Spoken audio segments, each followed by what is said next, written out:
Olá amigo, olá amiga, bem-vindo ao canal Professor Rodrigo Batista. Aqui juntos todos os dias nós estudamos a Palavra de Deus e hoje você vai aprender comigo uma lição muito importante, um princípio bíblico extremamente importante para o nosso crescimento na Palavra de Deus.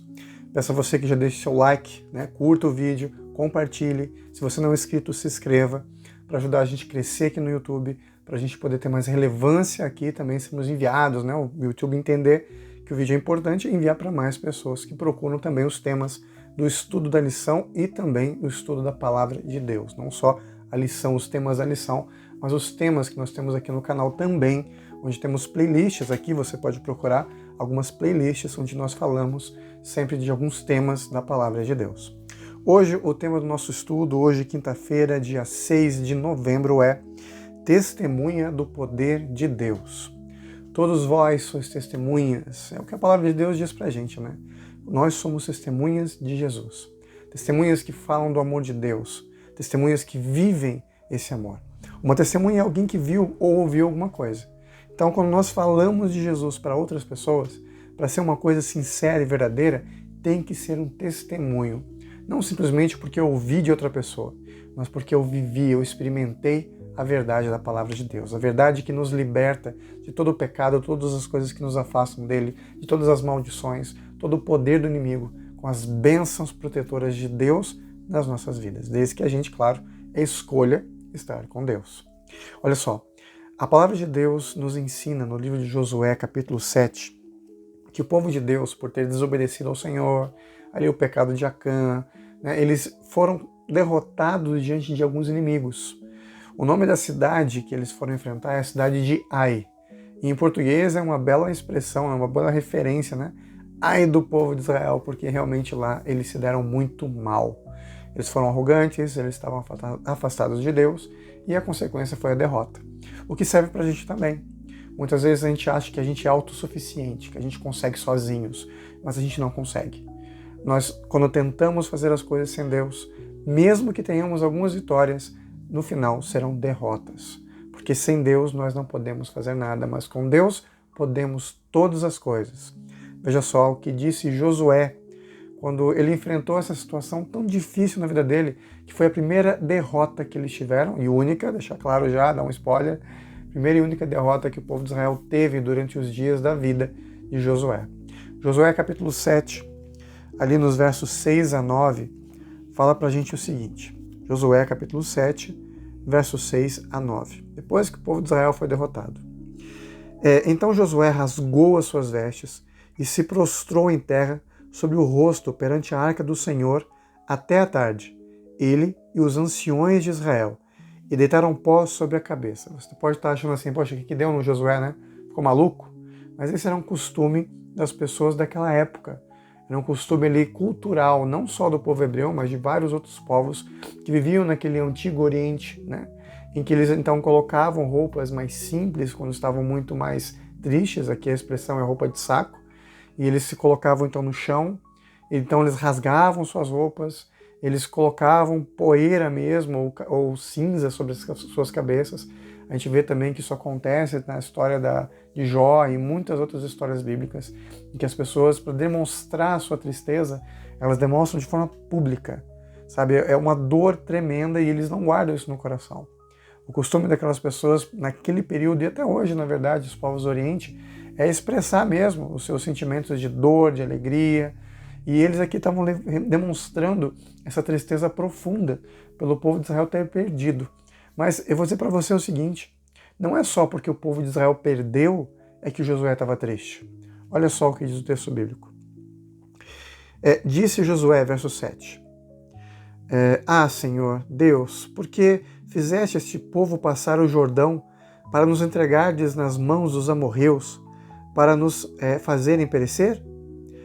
Tomara nos contentarmos em ficar da além do Jordão. Então ele está falando o seguinte, olha, Senhor, por que a gente passou o Jordão para enfrentar esses povos aqui e ser derrotado? Por que a gente não ficou do outro lado? O outro lado estava bom, já tinham conquistado algumas terras, alguns inimigos tinham sido derrotados, eles tinham terras lá e dava para todo mundo. Cada um teria a sua terra. Mas Deus disse, olha, vocês atravessem o Jordão. E atravessando o Jordão, eles foram derrotados.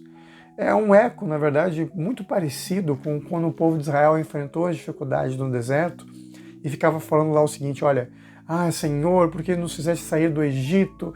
Porque no Egito tinha pão, no Egito tinha carne, no Egito isso, no Egito aquilo. Parece que Josué aprendeu com eles a ser reclamão, desobediente também, né? Uma pessoa que não agrada a Deus. Mas será que é isso mesmo? Vamos continuar lendo para entender o porquê dessa reclamação do querido Josué. Senhor, que direi? Pois Israel virou as costas diante dos seus inimigos. Então ele aqui entende a derrota deles.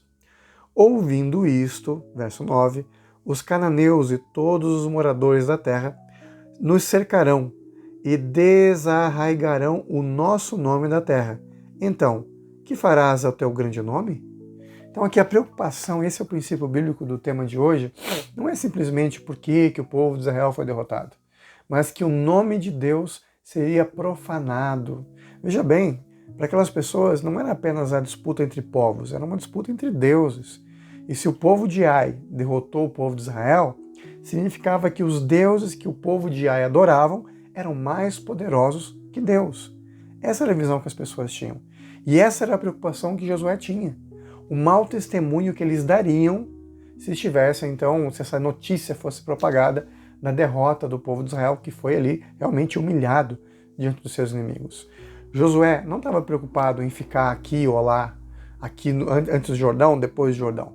Ele estava preocupado com o nome de Deus, com o testemunho que eles dariam para o mundo. Vejam, Israel tinha uma função. Essa função era demonstrar o poder de Deus como povo escolhido e que qualquer pessoa, de importante, tanto faz a nação que ela viesse, se ela viesse até Deus, seria recebida, seria assimilada ao povo de Deus, faria parte do povo de Deus, seriam adoradores do Senhor e desfrutariam das bênçãos de Deus. Mas que bênçãos as pessoas poderiam pensar, já que o povo foi derrotado? E olha só o que diz pra gente a palavra de Deus em Deuteronômio, capítulo 4. Vamos voltar um pouquinho a história aqui.